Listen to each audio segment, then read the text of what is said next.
Yokoso from Japan. Continuing Mailbag Tuesday. Oh no, today's a Wednesday. Yeah. But first off, just gotta say, because I think Tessa Messa was worried about people would be thinking, especially her boyfriend. Her email that was quoted was written a long time ago, totally out of context, and was just for the lulz. But sometimes the lulz I'm trying to say, sometimes the lulz go too far, and especially when we're talking about me and my big mouth. I can fit so many feet in this mouth. So, apologies once again for that. I'm sure Van will take interesting revenge upon me sooner or later. Alright, but otherwise, I hope Tessa keeps watching. Yeah, we're gonna watch right now my narration of an email story that I got sent, so enjoy that. Someone who I'm gonna let stay anonymous wrote me a little novel and gave me permission to read it online. They probably didn't know that I would be laughing the whole time, but here we go. Septum stress, rated 18, can be harmful if read by people under that age. Theme, crude and disgusting, comma. Type, short novel. One midsummer eve, a child named David was sleeping in bed. Of course, deep asleep, not knowing what catastrophic disaster he is about to witness, sleeping tight in the attic inside his insulating sleeping bag, inhaling and exhaling very fast. It was like he is sensing danger in an unconscious way. Gradually, his pulse begins to raise dramatically. Tough, tough, tough, tough. Sorry, I had an extra tough in there.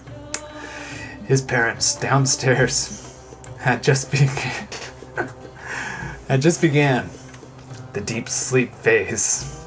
But it had been hours that David was in deep sleep. They lived in a countryside cottage in which all the houses there were terraced and looked like average village homes. But since they moved in, noticeably Mom and Dad on various occasions sensed some sort of other life form around them. They always reminded themselves that there is no other life form out there around the house. Their house. Oh, spelled wrong. Today. This midnight, they'll certainly get their curiously anticipated answer. The door was suddenly ripped open by a man-like figure, but if looked closer to its face, you could see a certain differentiation. This being had an inside-out body in which its entire system was in and out. Disturbingly, you could see his internal organs working like a coal train. Why did you send this to me, person? The heart, burning faster, adrenaline bursting through his body. He entered the living room like a grizzly bear, beaming around for his prey. On the other hand, just next door to the living room was the Mom and Dad. His being had amazing prowess, silently akin to a hunting lion, his puce head moving around looking for his meal. Then he accidentally discovered another door, the door which led into Mom and Dad's bedroom. He sticked his nose on the door, sniffing. Straight after, you could barely make up a smile on his face. No, he wasn't a tyro at hunting. He didn't look like that type. Suddenly, he slammed his body carapace on the door, smashing it right open. "David, what's going on?" questioned Dad after waking up in a jump. Mom was still sleeping. Dad turned on the night lamp and put on his glasses. The door was smashed, but nothing was there. Nothing at all. Zilch! He repeated, "David? David?" A bitter voice silently cried, "I'm gonna get you."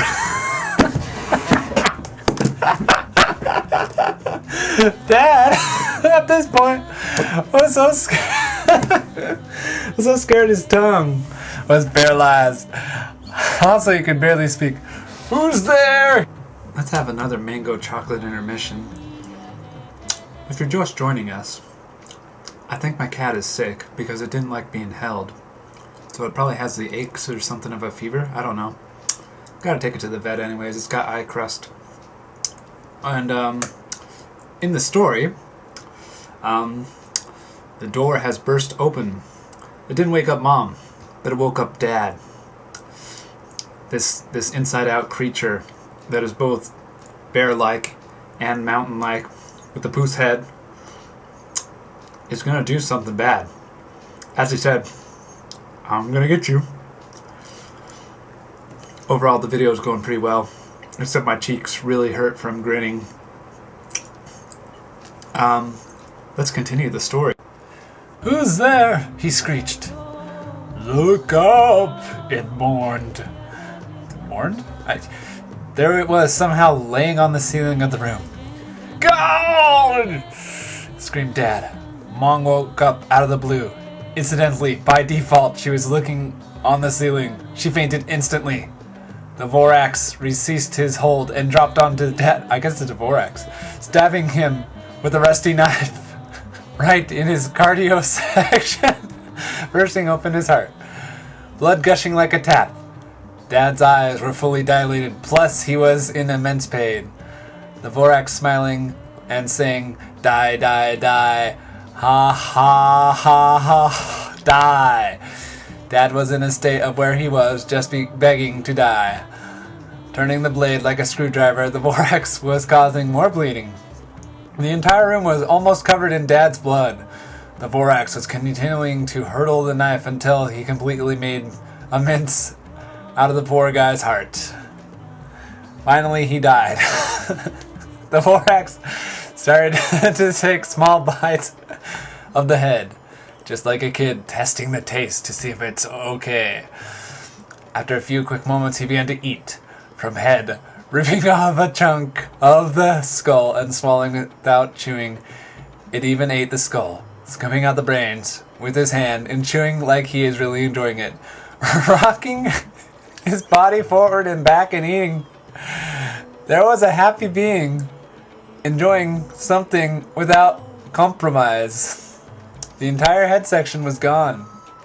He quickly continued to the rest of the body. After a while, he was completely finished.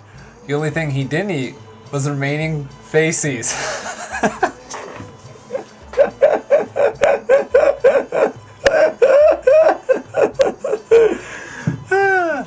It's just the way he spelled faces. Okay, moving on. Then, on his right was the lady lying there. He jumped on her. She was still quiet.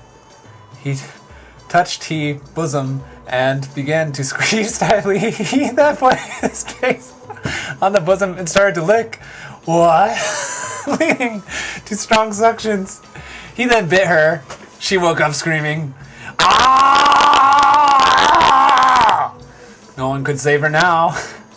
As routinely the Vorax started again. From tip to toe, eating like a pig and enjoying every bit. Snap, squish, squash, squish, squash. After he completed the second meal, his externally viewable stomach was noticeably expanded. That was my bad. That wasn't his bad. I screwed up the noticeably. Alright. The poor child David up in his room. He hasn't a clue on what happened downstairs. All of a sudden he woke up. It was now morning. He heard steps. He panicked. Suddenly his door handle was pulled down, screech, and the door opened. There was his mother. "Son, come to breakfast, you're late," she whispered. Dum dum dum. Oh, I wish I could press the less button now.